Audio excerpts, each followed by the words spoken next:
ये एक अद्भुत घटना है जो 250 या 300 साल पहले हुई। कर्नाटक के दक्षिणी भाग में एक भक्त थे और उनकी मां बूढ़ी थी।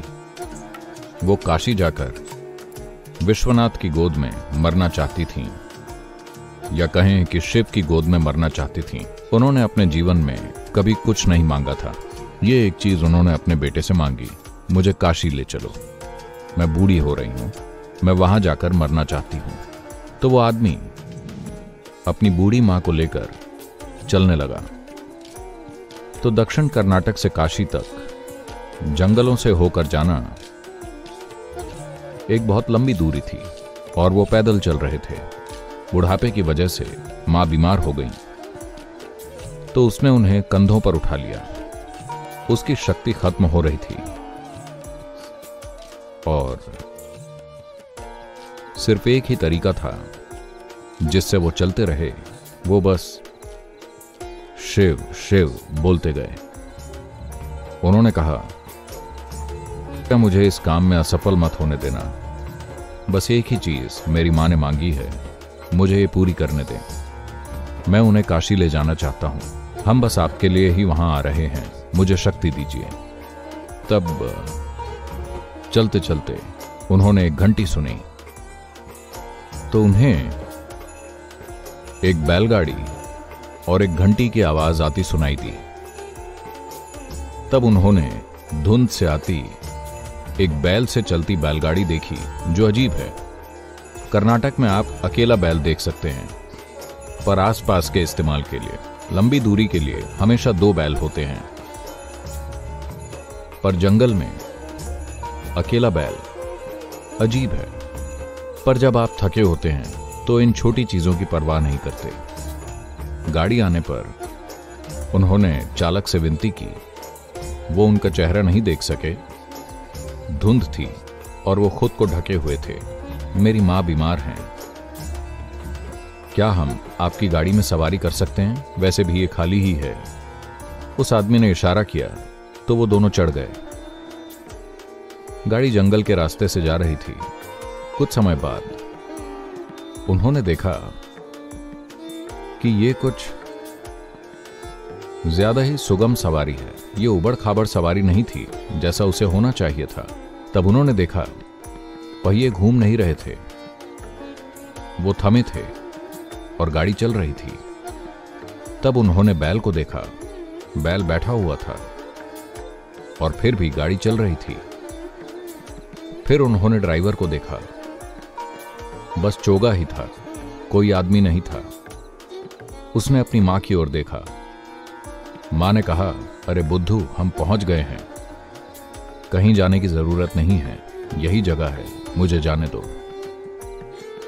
और मां ने अपना शरीर वहीं छोड़ दिया।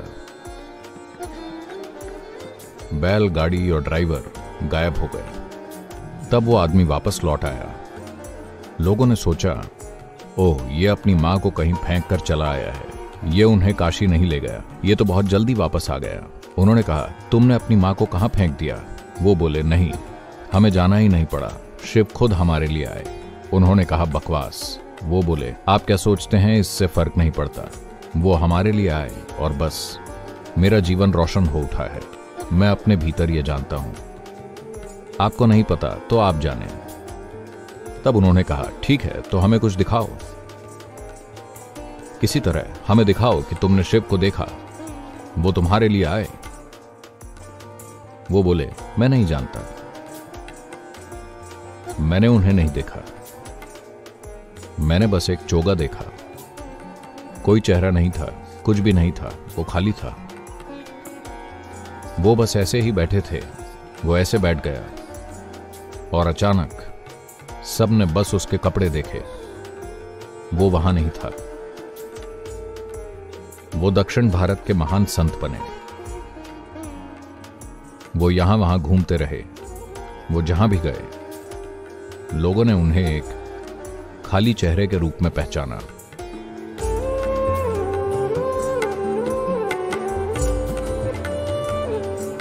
Devotion essentially means you have found a way to dissolve yourself.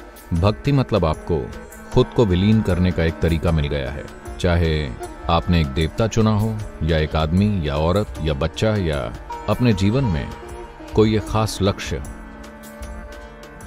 पर एक चीज साफ है कि कभी भी किसी ने अपने जीवन में कुछ भी बड़ा हासिल नहीं किया किसी चीज के लिए समर्पित हुए बिना। चाहे वो आर्ट हो, स्पोर्ट हो, म्यूजिक हो, पॉलिटिक्स हो, अध्यात्म हो, जो कुछ भी हो, जब तक आप समर्पित नहीं होंगे कुछ भी महत्वपूर्ण नहीं होगा। क्योंकि भक्ति भाव बिना आप अपनी खुद की सीमाओं को पार नहीं कर पाएंगे।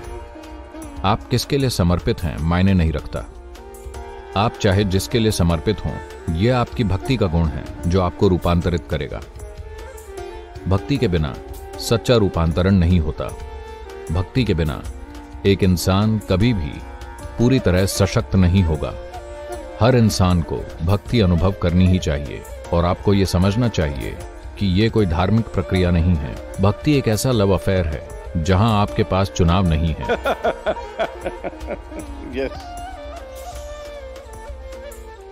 एक लव अफेयर मतलब आपके पास ज्यादा चुनाव नहीं है, पर एक समय बाद आप उससे मुक्त हो सकते हैं। भक्ति एक ऐसा लव अफेयर है जहां आपके पास कोई चुनाव नहीं होता और आप उससे कभी भी मुक्त नहीं हो सकते। आप उसमें खींचे चले जाते हैं और कुछ नहीं रह जाते। क्योंकि आप कुछ नहीं रह गए तो आप सब कुछ भी हो गए।